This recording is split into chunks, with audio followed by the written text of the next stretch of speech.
Hi, my name is Danica Kragic, and today I'm going to talk about how robotics and AI can be used to make fashion industry more sustainable.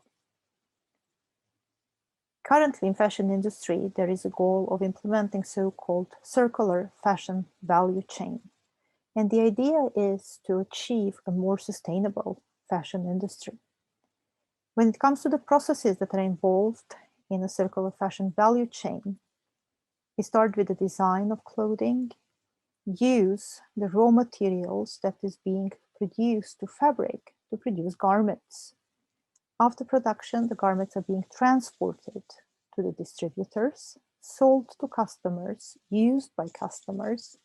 And the idea is also to find processes that can recycle clothing and use it to design new clothes.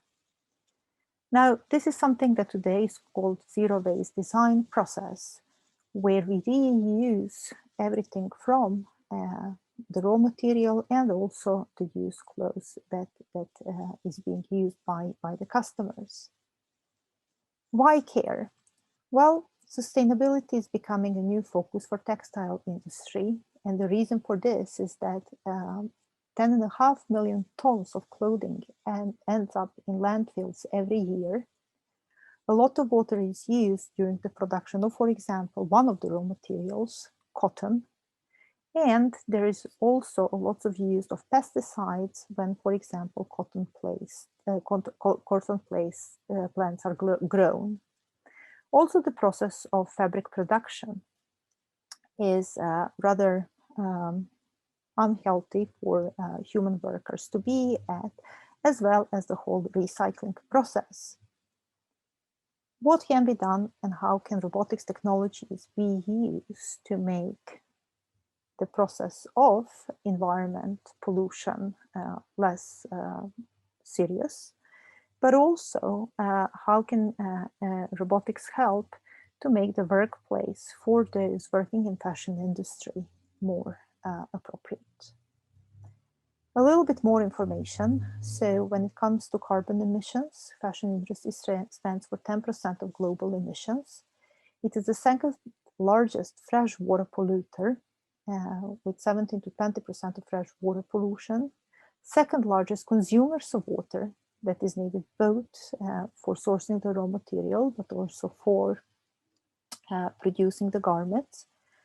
And there is a high percentage of waste production. So the numbers say that approximately 85% of textiles end up in landfills or are incinerated.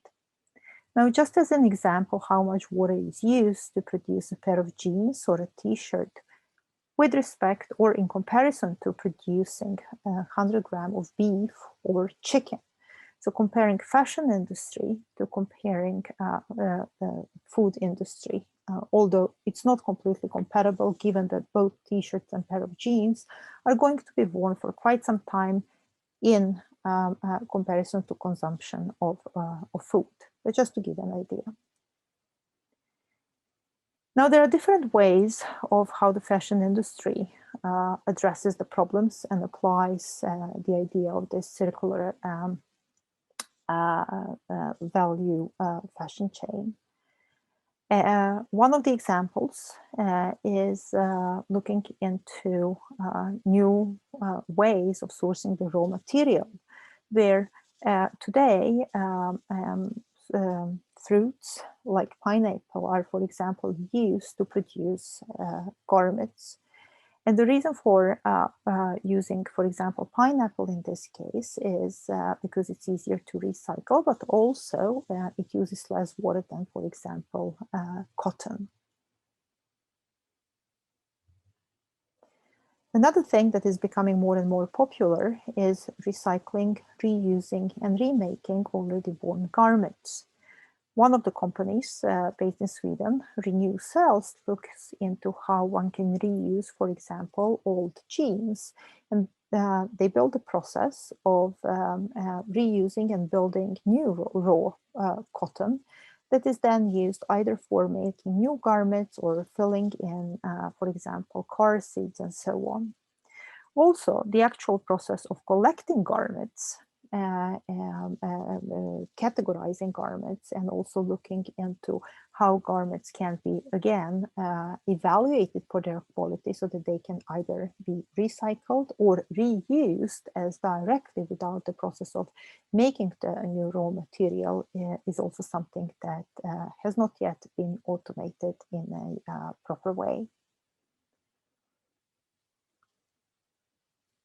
We also see that there is lots of interest of using technologies that we are very used to see in robotics community, such as, for example, scanning and also 3D printing, to build and provide more individualized products that are basically fulfilling some of the needs that the individual would have, both when it comes to shape, but also when it comes to design. Now, this is one example of a company that comes from, or this is spun out from our lab, Volumental, based in Sweden, that uses 3D scanning technology, in this case, for scanning feet and providing customized products in collaboration with fashion producers or sports equipment producers. Another use of robotics technology is also in producing garments. In the previous video, we showed that the process of actually making the skates is very manual. It requires a human to interact with lots of deformable objects. So there is lots of interest in making the whole sewing process automated. So this is just one example of how a robot and a regular sewing machine could potentially be seen as a collaborative system where the robot automates those parts that humans usually do, and that's physical interaction with the garments. Now, of course, here we look into something that looks rather deformable. And the t-shirt in this case has been starched from the beginning in order to make the interaction process from the physical perspective easier to coordinate, easier to control. Now, looking back a little bit into examples that we have seen, and considering that most of these things in fashion industry are still done manually, these are some of the problems we are facing in order to provide a more sustainable fashion industry. So how can we build systems that exchange this very rich and dexterous human interaction with deformable objects? How can we make robots use tools or cut garments in a similar way as humans do? And how can we also build systems that are able to interact with deformable objects in different media, such as water, oil, and so on? But also garments is something that is worn, something that is extremely important from the assistive robotics perspective. So if we have robots helping humans to dress themselves, there is, again, lots of problems that has to do with rich interaction tasks relying on dual arm manipulation and multisensory feedback. Now, what does that mean for us robotics researchers? Focus on the interaction task has been around for quite some time, but there are still many things and still many open problems that needs to be addressed. One of the motivating or one of the facts that we can start with is that the majority of human manipulation tasks are contact rich. So when we talk about contact rich versus contact free versus contact rich task, we can talk about the exchange of forces and energy, kinematic versus dynamic modeling, and to what extent trajectory planning, feedback control, data-driven methods need to be employed in order to develop viable systems or systems that are flexible and can address some of the problems we've seen in previous examples. The system also needs to be able to rely on or requires real-time multimodal perception and control, and needs to take into account complex physical properties of objects that go, of course, beyond the shape. Now, We can put lots of the open problems under the same title that has to do with state representation learning. How do we represent the things to make them viable for then controlling the robot? And all of those are, of course, related to defining relevant tasks and being able to generalize between tasks. The systems that we develop need to be embodiment independent from the perspective that many of these will be done with robots that have different kinematic and dynamic properties. We need systems that can rely on multisensory data and are also able to learn from few examples, but in a continuous way. As we have seen in the examples, one needs to take care of rigid of deformable objects, and as already said, physical parameters beyond shape need to be taken into account. Now, how can some of the recent developments in the area of robotics help? And what I'm going to cover in the remaining part of the talk is how we can combine analytic and data-driven approaches by using kernels, priors, regularizers, latent space representation, and to some extent also sim-to-real transfer to make some of these problems easier to address. Now, representation learning is an area that we have been addressing since a while back.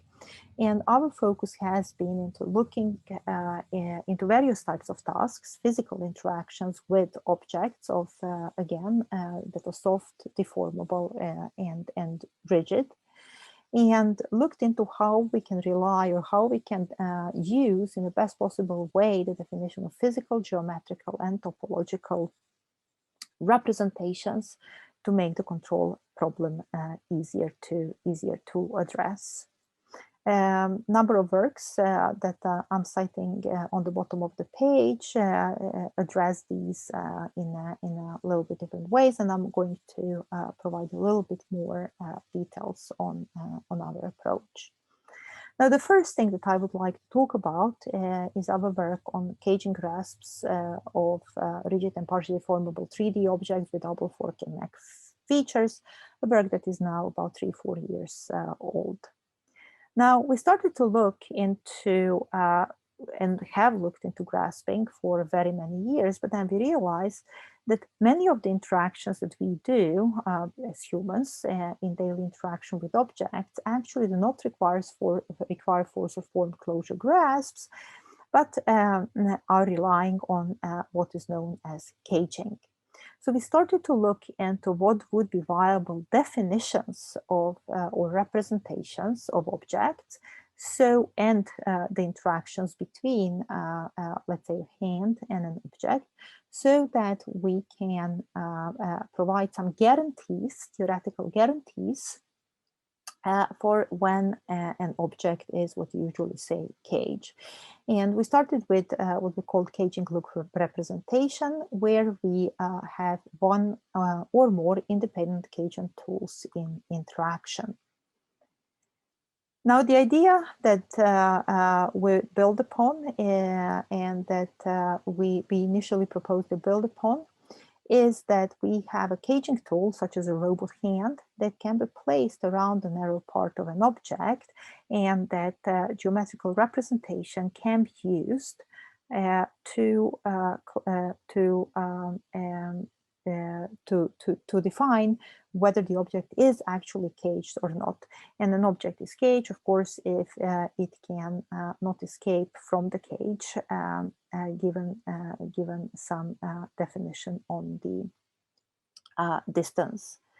So what we do in our work is that we utilize an augmentation with classical topological invariant, which is known as the linking number. And we prove sufficient conditions that cages, in this case 2 types on neck and double fork features, actually exist.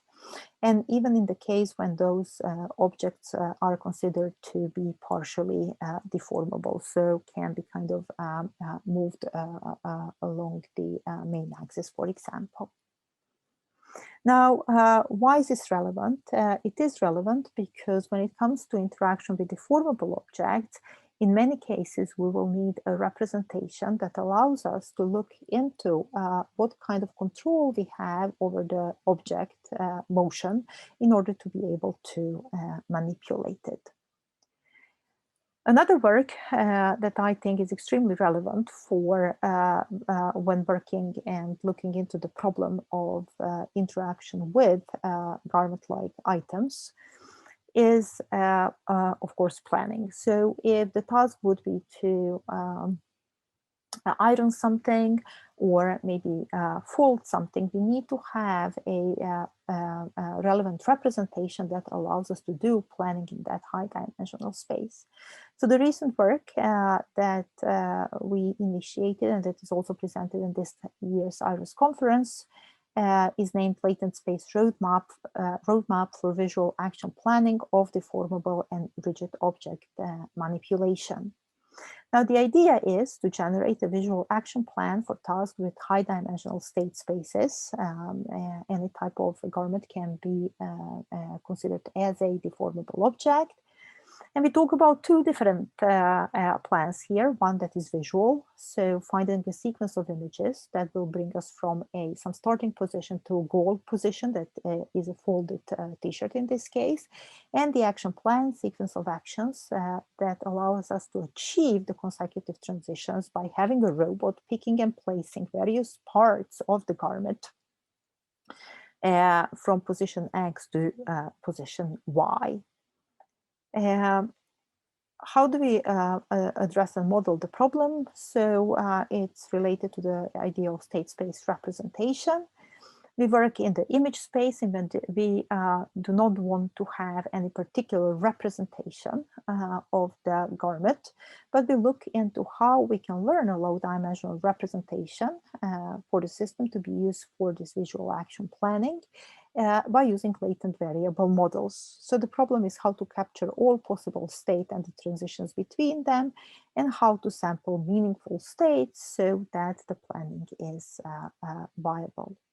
We start by a data set. Our data set is our images and actions applied to the garment in each image. So we have an image before and after and action is applied. So the first one is image at the start state and the successor state, and the action that is used to pick and release at a certain position. If the blue is pick and the sleeve is released at the green point, then this is the image. This would be the resulting image, and this is our action pair state. Then we also have examples which we call no action pair. So if there is no action or there is no single action that can bring the garment from this state to that state. Now, the overview of the approach, we have a part of the system that we call visual foresight model that produces a latent plan for the action proposal network that generates the action plan, and then also the visual plan. So how is this implemented? Visual foresight model has two steps. It has two steps, which are performed to generate, as we said, visual plans, a variational autoencoder, which is trained with an augmented loss function that I'm going to say a little bit more about, and a graph-based structure called latent space roadmap that is built in latent space and used to find latent plans which are decoded into valid visual plans. So basically the set of consecutive visual states that can be traversed by performing a single motion action by a robot. The VAE loss function is augmented, the traditional one, with an additional term that encourages the different states to be encoded further apart in the latent space that are the states that are similar to be encoded basically dissimilar states to encode it further apart, and the similar states to be encoded close by. And the similar states are what we call visually similar states, right? A latent space roadmap is then considered as a directed or modeled as a directed graph where each vertex is an equivalence class representative of the valid region, and the edge represents a transition function between the corresponding valid region for a certain size of a neighborhood. Latent space roadmap, as we said, is a graph that allows to capture the global structure and the also dynamics of the system, where each node is associated with a region with valid states. Each edge is associated with a possible transition between states. So there is an action that can bring us from one state to another. And then no action pairs are used to tune each node size. So basically telling us how dissimilar a certain state can be in order to still be viable to come to the next state. Action proposal network is used, or latent plans are obtained with the LSR and then used as input to a multi-layer perceptron to predict action plan. And training data set is enlarged by exploiting generative properties of EIEs. Now, just to give you an idea of how this works, so if we have a given start and a goal position, the system will then generate a set of states in between with the associated actions that are then sent and executed by the robot. If something goes wrong, then the system can perform replanning. So if the robot would drop the t-shirt at an unexpected place, or whether something unexpected happened, then the planning can be done from the beginning in order to achieve then the state, the next consecutive state, and continue to do the planning. Now, this is an interesting representation because, of course, dependent a little bit on the representation of actions and so on, we could basically transfer also the system between various types of embodiments that have somewhat similar properties. Now, in relation to that work, I would also like to mention one more work that we recently published, which is closely related, and that's the work on benchmarking related to cloth manipulation.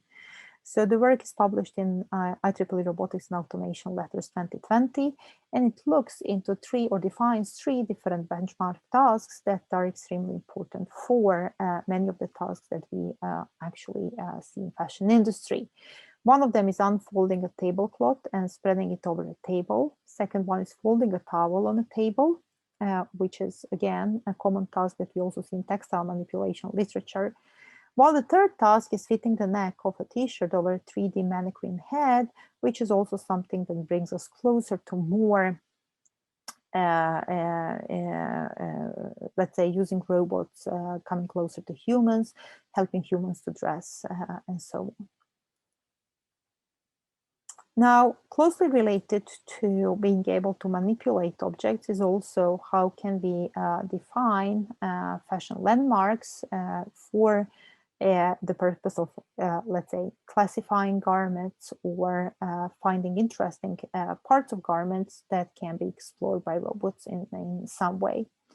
Now, what we did in this particular work, we focused on techniques that can generalize from large-scale fashion data sets to less structured, small data sets collected in a robotic lab.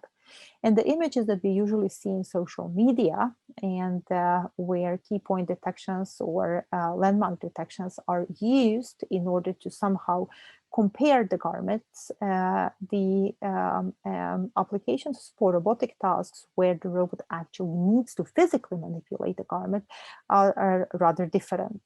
So the visual appearance of the garments just being put on somebody's body or needing to be picked from a, let's say, a washing machine, or maybe put up for drying or something like that would require somewhat different representation. So we look into how deep learning can be used for classification and landmark prediction, and also how we can provide techniques for augmentation of training data, such as elastic warping and perform model adjustments such as rotation invariant convolutions to make the model generalize better over various potential states of the garment. So this is just a little bit of example. So the crosses are representing the detection of relevant landmarks, and these can also be tracked in real time while the robot is manipulating the garment. Now, this is just one example to show why the using landmark detection for, let's say, recognizing what somebody is wearing in social media or actually manipulating garments is a little bit different. So this representation is going to be or going to need some form of richer representation in order to allow robots to actually physically interact with garments. And this can be everything from, as I said, putting clothing on humans, so dressing humans, or it can be about redesigning the garment, or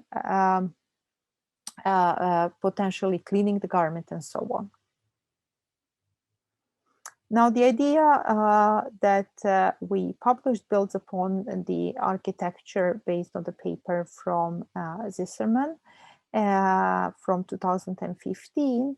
But what we actually need to do here is to provide, given that data collection is expensive to train the network, we looked into how elastic warping can be used to simulate different application domains for, as I just said, for what robot would need to do, how we can then increase variation in the data, and provide more training data for the network.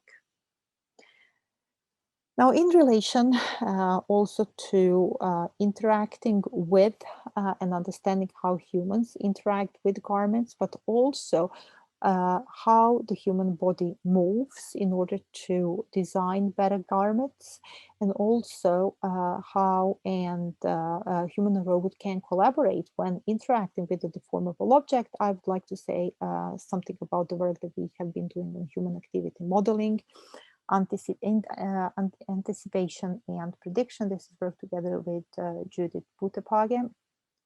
It has been published in a series of papers, and has the goal of actually representing hierarchies of various types of actions and performing everything from action classification, prediction, detection, and anticipation to actually lower level tasks that we would call motion prediction, motion generation, something that we are used to see in robotics talk about in robotics area. Now, the interest in actions and trajectories, of course, has been of interest for both robotics and computer vision community. So what we looked into are how we can efficiently represent a set of complex tasks by using data-driven methods and various types or combinations of supervised and unsupervised or semi-supervised methods. So we started to look into variational autoencoders, build systems or build semi-supervised variational and autoencoder to be able to allow the system to use input from humans or the knowledge that we have about human activities. And also, we also looked into variational recurrent neural network, where we also assume some form of hidden representation or hidden state representation. Now, we further extended the work in order to be able to address all these different hierarchical levels. So we continue to work with semi-supervised variational recurrent neural nets for the purpose of not only detecting and encoding or modeling typical human actions, but also to be able to anticipate and generate examples of how humans perform various types of tasks. I point to the work here, cited here, for those that are interested in more detail.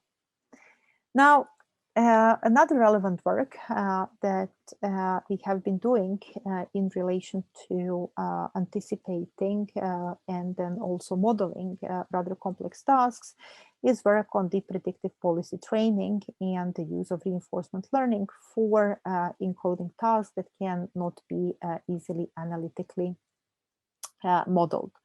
So we looked into how we can train various types of predictive policies using reinforcement learning, but with a specific focus on learning or having efficient representation that allows us to learn complex tasks in a very few trials or for very small data sets. And in this particular case, we look into two tasks such as grasping and throwing. So to give a little bit of an idea of how the system looks like and how we use and implement the system.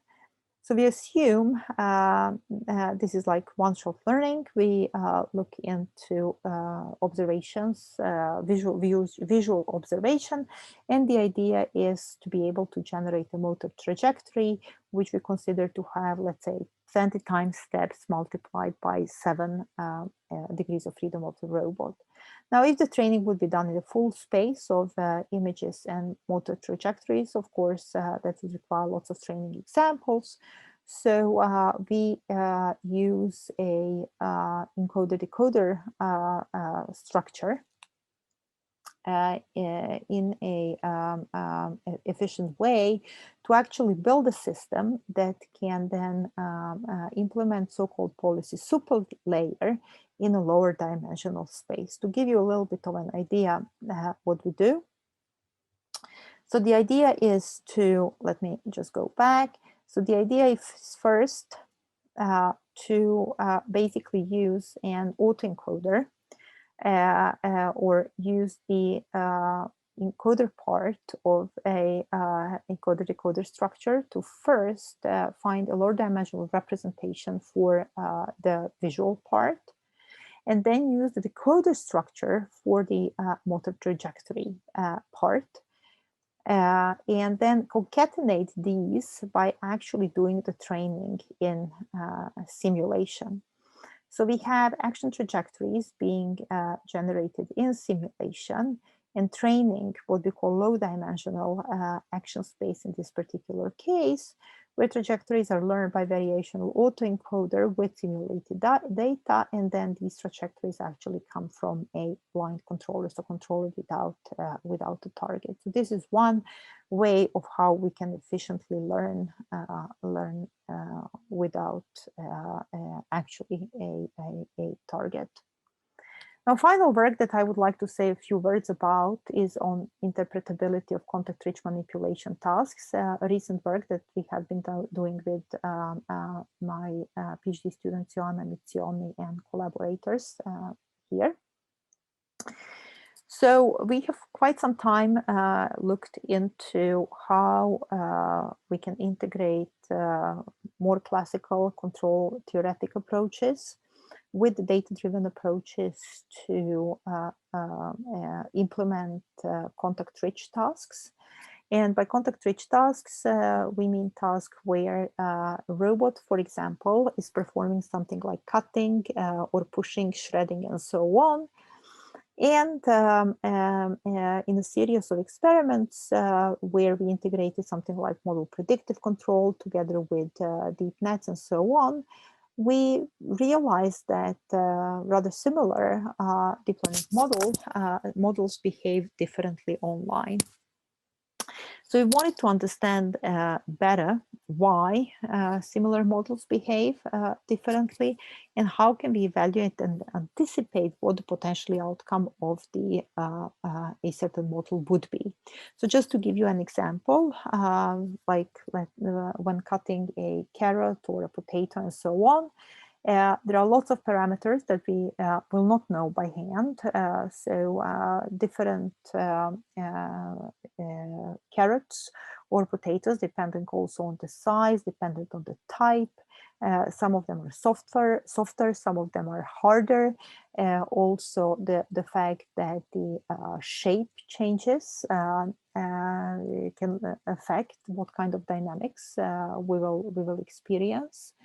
And from the fact that dependent also on the forces that are being exerted on the robot, the knife can get stuck, for example. The inclination of the knife, the type of the knife can also affect the cutting process.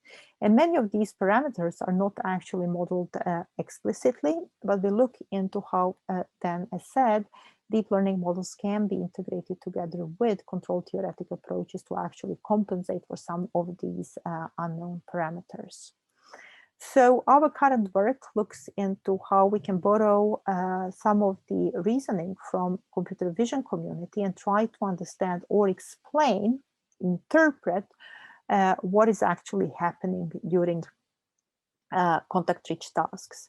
So what we look into are our measurements and our controls. We look into the velocities, we look into the forces that can be measured by the force torque sensor put on the wrist of the robot. We look into how the numbers, well, that are sent to the robot controller, how these vary and so on. And we stack this and build what we call kinodynamic images. And by building those, we try to look into whether we can identify, and when these are used in a system like, for example, GradCam algorithm, to what extent we can understand what type of motion has resulted, has been encoded in the network, and what does that type of a motion actually result in. So if we think about how classically CNNs, for example, are tested, what in the image has generated or what has been the most representative part that has generated the label of a cat, like here, or a dog, like here. In a similar way, we would like to understand what combination of forces, torques, inputs, and so on has resulted in some outcome or an activity, such as, for example, cutting being done properly or the knife being stuck and so on. So more of this work, for those that are interested, will be put soon on arXiv. And yeah, if you're interested in getting to know more about this work, please contact me. Now, just to summarize a little bit, I think that the fashion industry offers a lot for us roboticists to, if I can say like that, disrupt. When it comes to classical, more mobility-based stuff, indoor and outdoor, so looking into how we can automate both the sourcing of the raw material in terms of understanding how much water one needs to use, dependent on the weather conditions, dependent on the soil conditions, and so on. And for that, currently we are seeing drones being used, and also for the logistic purposes, moving goods around and so on. We know that there are mobile solutions. However, when it comes to manipulation of deformable objects, which garments are, there are still many of the tasks that are extremely difficult, or I would say close to impossible to automate. It, of course, requires better embodiments, better hands, better sensing, but it also requires lots of modeling in terms of understanding various types of deformable and soft objects, and looking into how the technologies from the robotic community in terms of grasping, caging, and multi-sensing can be used to both model and execute such types of tasks. Now, human activity modeling, although it has been addressed a lot in computer vision community, it actually has, I would say, two purposes here. The first one is that we need to provide methods that can generate examples of human activity. So we need various types of generative models to be tested so that we can provide various types of models that can be used either for understanding what humans are doing and providing the right physical help from a collaborative robot, or it can also be used to find the right representation for the dual arm system to be controlled for execute, again, various types of interaction tasks.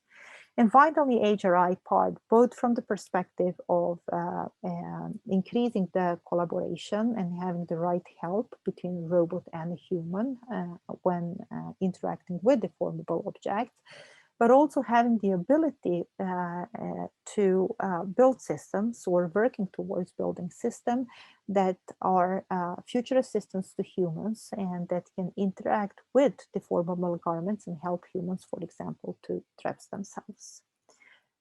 Thank you so very much for listening. And if you have any questions, please don't hesitate to email me.